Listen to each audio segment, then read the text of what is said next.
Licence ഇല്ലാതെ നിയമവിരുദ്ധമായി മത്സ്യബന്ധനം നടത്തിയെന്ന കാരണം പറഞ്ഞ് മത്സ്യബന്ധന ബോട്ടിന് ഭീമമായ പിഴ ചുമത്തിയെന്ന് ആക്ഷേപം.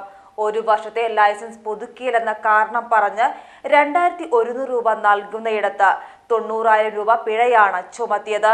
പൊന്നാനി അഴീക്കൽ സ്വദേശി MK അബ്ദുള്ളക്കുട്ടിയുടെ ഉടമസ്ഥതയിലുള്ള ഭാരത് ബോട്ടിനാണ് വൻ തുക പിഴ ചുമത്തിയത്. മത്സ്യബന്ധനത്തിനിടെ എഞ്ചിൻ തകരാറിലായതിനെ തുടർന്ന് അബ്ദുള്ളക്കുട്ടിയുടെ ബോട്ട് ഫിഷറീസ് റെസ്ക്യൂ സംഘം കരയ്ക്കെത്തിച്ചിരുന്നു.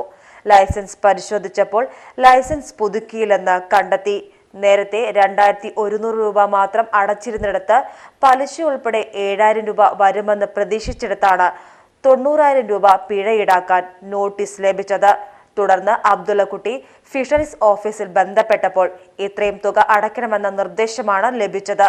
ഫിഷറീസ് ഓഫീസ് പ്രതിഷേധ മാർച്ചിൽ പങ്കെടുത്തത് ചൂണ്ടിക്കാട്ടി ഉദ്യോഗസ്ഥർ ഭീഷണിപ്പെടുത്തുകയും ഇതിലുള്ള വിരോധവുമാണ് ഭീമമായ തുക പിഴ ചുമത്താൻ ഇടയാക്കിയതെന്നും അബ്ദുള്ളക്കുട്ടി പറഞ്ഞു.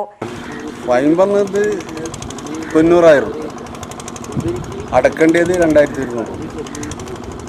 അതെങ്ങനെയാണ് 90,000 വന്നിട്ട് 2000 അടക്കാൻ വേണ്ടി പറയണേ? അതെന്താന്ന് അവരോട് ചോദിച്ചപ്പോൾ ഞങ്ങൾക്ക് മേലെയുള്ള ഓർഡർ എന്നാണ് പറഞ്ഞത്. നിങ്ങൾ അടച്ചോ? ഇല്ല.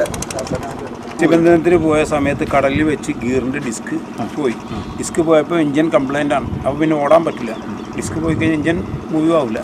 ഗിയർ കംപ്ലൈൻ്റ് ആയി. അപ്പോൾ ബോട്ടിന് ഇവിടുന്ന് പോലീസ് ബോട്ടാണ് സാധാരണ ടൈപ്പ് ചെയ്തുകൊണ്ടല്ലേ. അപ്പോൾ പോലീസ് ബോട്ടിനെ വിളിച്ച് സഹായം തേടിയപ്പോൾ പോലീസ് ബോട്ട് കെട്ടി ഇവിടെ വന്നപ്പം ലൈസൻസ് കടലാസ് ചോദിച്ചു.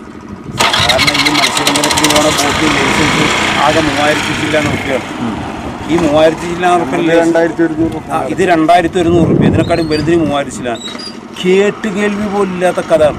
എന്ന് വെച്ച് കഴിഞ്ഞാൽ ഒരു ബസ്സോ ഒരു മറ്റുള്ളൊരു വാഹനങ്ങളോ കര ഓടണമെങ്കിൽ അതിൻ്റെ പെർമിറ്റ് സമയം തെറ്റിക്കഴിഞ്ഞാൽ അതിന് എത്ര ബസ്സിൻ്റെ എനിക്ക് ശരിക്കും അറിയില്ല. ഈ പറയുന്ന 10 കൊല്ലം 15 കൊല്ലം അടക്കാത്തുണ്ട്. ഈ പെർമിറ്റ് കട്ടായി കഴിഞ്ഞാൽ പെർമിറ്റിന് എത്ര റുപ്യാണ്? ഈ 3000 റുപ്യ അടക്കണതിൻ്റെ പെർമിറ്റിന് എത്ര ശതമാനം ഇരട്ടി വർധനവാണ് സർക്കാർ ഇവരുടെ ഫൈനായിട്ട് ഈടാക്കുക? 90,000 റുപ്യാണ് പറഞ്ഞിട്ടുള്ളത്.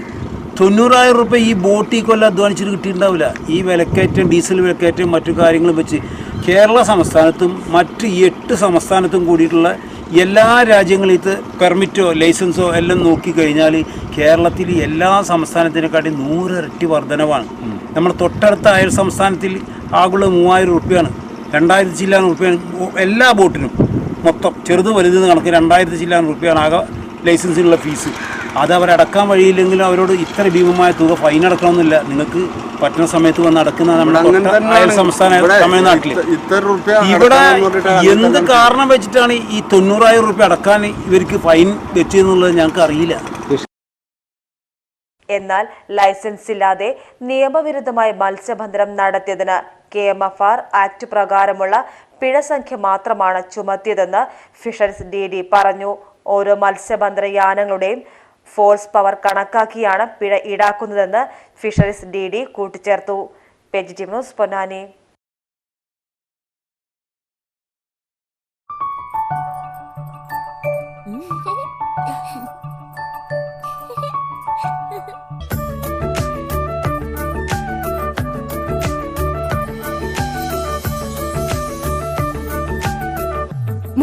വർഷത്തെ വിശ്വസ്ത പാരമ്പര്യവുമായി എന്നും എപ്പോഴും കൂടെയുണ്ടെന്ന വിശ്വാസം. Basith wedding mall, Basith arcade, Poongottukulam, Tirur.